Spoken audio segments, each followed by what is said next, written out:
पैसों से अमीर होना एक आम बात होती है, लेकिन दिल से अमीर होना अपने आप में बहुत बड़ी खास बात होती है।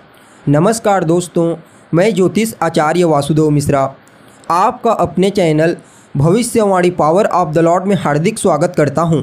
दोस्तों, आज का यह ज्योतिष का कार्यक्रम आप लोगों के लिए यानी कि कुंभ राशि वालों के लिए बेहद ही ज़्यादा खास और विशेष कार्यक्रम साबित होगा। जी हाँ, आज हम बात करेंगे ग्रहों के राजा सूर्यदेव के गोचर प्रभाव के बारे में। भुवन भास्कर सूर्य अपनी वर्तमान शत्रु राशि यानी कि शनिदेव की मूल त्रिकोण राशि कुंभ राशि को छोड़ अपने परम मित्र देवगुरु बृहस्पति की साधारण जलीय राशि मीन राशि में प्रवेश कर चुके हैं। कब? तो 14 मार्च 2024 की दोपहर 12:40 पर और आने वाले 14 अप्रैल 2024 की शाम तक इसी मीन राशि में गोचर करते हुए आपको प्रभावित करेंगे। उसके पश्चात पुनः 14 अप्रैल को राशि परिवर्तन करके अपनी उच्च राशि यानी कि भूमिपुत्र मंगल की मूल त्रिकोण राशि मेष राशि में प्रवेश कर जाएंगे।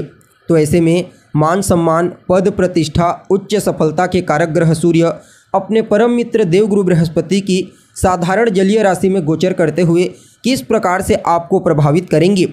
जी हाँ, सम्राट सूर्य के इस गोचर काल के दौरान आपके जीवन में कौन कौन से बड़े बदलाव हो सकते हैं, किन किन क्षेत्रों में विशेष तौर पर इस गोचर काल के दौरान आपको सफलता की प्राप्ति होने वाली है, साथ ही साथ इस गोचर काल के दौरान किन किन बातों का आपको ध्यान रखना है, कौन कौन सी सावधानी आपको बरतने की आवश्यकता पड़ेगी।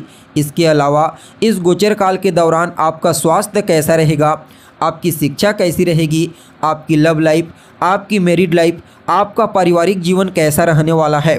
भाग्य, करियर, बिजनेस, व्यापार और फाइनेंस के दृष्टिकोण से भुवन भास्कर सूर्य के इस राशि परिवर्तन को आपके लिए कितना ज़्यादा प्रॉफिटेबल कहा जा सकता है। साथ ही साथ सूर्य के इस गोचर प्रभाव को और ज़्यादा बेहतर और सकारात्मक परिणाम प्रदायक बनाने के लिए कौन सा उपाय आपको करना चाहिए, इन तमाम प्रकार के प्रश्नों के उत्तर आज के इस ज्योतिष के कार्यक्रम में आपको बड़ी सहजता के साथ बताएंगे। इसलिए कार्यक्रम को अंत तक देखने का प्रयास कीजिए। और अगर आप अपनी जन्म कुंडली पर हमसे परामर्श लेना चाहते हैं तो डिस्क्रिप्शन बॉक्स में और वीडियो में आपको हमारा कॉन्टैक्ट नंबर मिल जाएगा, जहां से आप या तो व्हाट्सएप के माध्यम से या फिर डायरेक्ट फ़ोन कॉल के थ्रू अपॉइंटमेंट लेकर अपनी जन्म कुंडली का विस्तार पूर्वक विश्लेषण करवा सकते हैं। जी हाँ, देखिए, जब भी कोई ग्रह अपनी उच्च राशि में होता है तो वह अपना श्रेष्ठ और अद्भुत परिणाम अपने उस गोचर काल के दौरान हर किसी को प्रदान करता है। ठीक इसी प्रकार से जब भी कोई ग्रह अपनी उच्च अभिलाषी क्षेत्र में गोचर करता है तो भी वहाँ पर वह ग्रह अपना संपूर्ण और श्रेष्ठ परिणाम प्रदान करने के लिए बाध्य होता है। अब आप सोचेंगे कि यह उच्च अभिलाषी ग्रह क्या होता है, तो देखिए, जो ग्रह जिस राशि में उच्च का होता है उस राशि से ठीक पहले जो राशि आती है उस राशि में गोचर करने वाला ग्रह उच्च अभिलाषी ग्रह कहलाता है। और ऐसा ही गोचर यहाँ पर मीन राशि में देखने को मिलेगा। क्यों? क्योंकि सूर्य मेष राशि में उच्च के होते हैं। फलतः मीन राशि में सम्राट सूर्य उच्च अभिलाषी होकर के गोचर करेंगे और आपको श्रेष्ठ परिणाम प्रदान करने के लिए बाध्य रहेंगे। लेकिन फिर भी अगर आप अभी वर्तमान समय में गोचर कुंडली की स्थिति को देखोगे तो आपको मालूम होगा कि मीन राशि में पहले से ही राहु गोचर कर रहा है। फलतः मीन राशि में राहु और सूर्य की युति बनेगी, जिसे सूर्य ग्रहण कहा जाता है। तो ऐसे में सूर्य को जितना श्रेष्ठ और अद्भुत परिणाम आपको मीन राशि में गोचर करते हुए देना चाहिए था, उतना श्रेष्ठ परिणाम नहीं दे पाएंगे। लेकिन फिर भी देवगुरु बृहस्पति के बलवान होने के चलते सूर्य और राहु, क्योंकि इन दोनों ग्रहों के लिए अभी गुरु डिस्पोजिटर ग्रह के रूप में कार्य कर रहे हैं, इन दोनों ग्रहों को गुरु के बलवान होने के चलते कुछ न कुछ श्रेष्ठ और बेहतर परिणाम प्रदान करने के लिए बाध्य होना पड़ेगा ही पड़ेगा। जी हाँ, अब देखा जाए तो आप लोगों के लिए यानी कि कुंभ राशि वालों के लिए सूर्य का यह गोचर दूसरे भाव में हुआ है। यहाँ पर सूर्य आपके लिए सप्तम भाव के स्वामी बनकर दूसरे भाव में राहु के साथ युति बना करके गोचर करेंगे। तो ऐसे में सूर्य के इस गोचर को आपके लिए उतना श्रेष्ठ नहीं कहा जा सकता, लेकिन फिर भी कुछ न कुछ श्रेष्ठ परिणाम की प्राप्ति तो आपको अवश्य होगी। सबसे पहले तो इस गोचर काल के दौरान आपको अपने दाम्पत्य जीवन यानी कि अपनी मैरिड लाइफ के ऊपर ध्यान देने की आवश्यकता होगी। जी हाँ, यह गोचर आपकी मैरिड लाइफ को प्रतिकूल तरीके से प्रभावित करेगा, यानी कि यह गोचर आपके जीवन साथी की सेहत के दृष्टिकोण से कतई ठीक नहीं है। इस गोचर काल के दौरान आपके जीवन साथी को स्वास्थ्य से संबंधित समस्याओं का सामना करना पड़ सकता है। तो ऐसे में आपको अपने पार्टनर की सेहत का विशेष रूप से ध्यान रखने की आवश्यकता है। और कहीं ना कहीं यह गोचर आपके लिए ऐसा साबित होगा जहां पर आप सत्य बोलेंगे, आप बिल्कुल सत्य बोलेंगे, इसमें कहीं कोई दो मत वाली बात नहीं है, लेकिन सामने वाले को आपकी बात कड़वी लगेगी। तो ऐसे में आपकी वाणी में मधुरता लाने का प्रयास आपको करना है। बाकी यह गोचर आपके लिए बढ़िया रहेगा। आर्थिक दृष्टिकोण से आपको मजबूती मिलने वाली है। विशेष रूप से अर्थ का लाभ आपको इस गोचर काल के दौरान देखने को मिलेगा। बस आपको अपने संबंधों में तालमेल बेहतर बनाने का प्रयास करना है, क्योंकि इस गोचर काल के दौरान आपके संबंधों में ही थोड़ी ज़्यादा समस्या दिखाई पड़ रही है।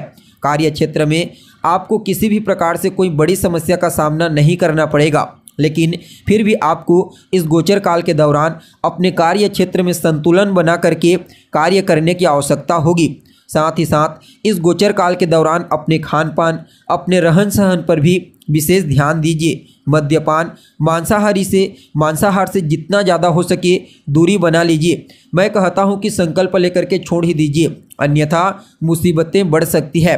अगर आपको किसी कार्य में दुविधा महसूस हो रही है तो ऐसे में उस कार्य को अभी कुछ समय के लिए रोक दीजिए, यानी कि मत कीजिए। उस कार्य को करने से पहले अपने शुभ चिंतकों से, यानी कि अपने बड़े बुजुर्गों से राय मशवरा कर लीजिए। यानी कि सूर्य का यह गोचर आपके जीवन में सावधानी बरतने वाला कहा जा सकता है। जी हाँ, अगर इस गोचर काल के दौरान आप अपनी वाणी पर नियंत्रण नहीं रखते हैं, अपने जीवन साथी की सेहत का ध्यान नहीं रखते हैं, कार्यस्थल पर तालमेल ठीक नहीं रखते हैं, तो फिर इस कंडीशन में आपको समस्याओं का सामना करना पड़ेगा। हालांकि एक बात मैं आपको बता दूं, अगर आपकी दिनचर्या पहले से ही ठीक है, भुवन भास्कर सूर्य को आप रोजाना अर्घ्य प्रदान करते हैं, उनकी आराधना करते हैं, तो फिर यह गोचर आपको ज़्यादा समस्या नहीं देगा। और जो लोग राजनीति के क्षेत्र में कार्यरत हैं, पॉलिटिशियन हैं, उनके लिए भी यह गोचर अत्यंत ही श्रेष्ठ कहा जा सकता है, क्योंकि उनकी वाणी बेहद ही ज़्यादा प्रभावशाली रहेगी। फलतः उनके मान सम्मान और उनकी यश कीर्ति में वृद्धि होगी। इसके साथ ही देखा जाए तो इस गोचर काल के दौरान आपको अपनी आँखों का ध्यान रखना है। आँखों से संबंधित समस्या हो सकती है, आँखों में जलन की शिकायत हो सकती है। सो अपने आँखों का ध्यान रखिए अपने खान पान के साथ। इसके अलावा पैतृक संपत्ति को लेकर के अगर कहीं कोई चिंता थी तो वह चिंता दूर होगी। पैतृक संपत्ति की प्राप्ति आपको होगी।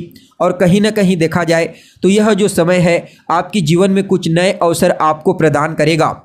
कुल मिलाकर के देखा जाए तो आप सभी कुंभ राशि वालों के लिए सम्राट सूर्य का यह गोचर अत्यंत ही श्रेष्ठ साबित तो नहीं होगा, लेकिन फिर भी अगर आप मेहनत करते हैं, पुरुषार्थ करते हैं, चीज़ों में सावधानी बरतते हैं, तो आपके लिए यह समय अच्छे से व्यतीत हो जाएगा।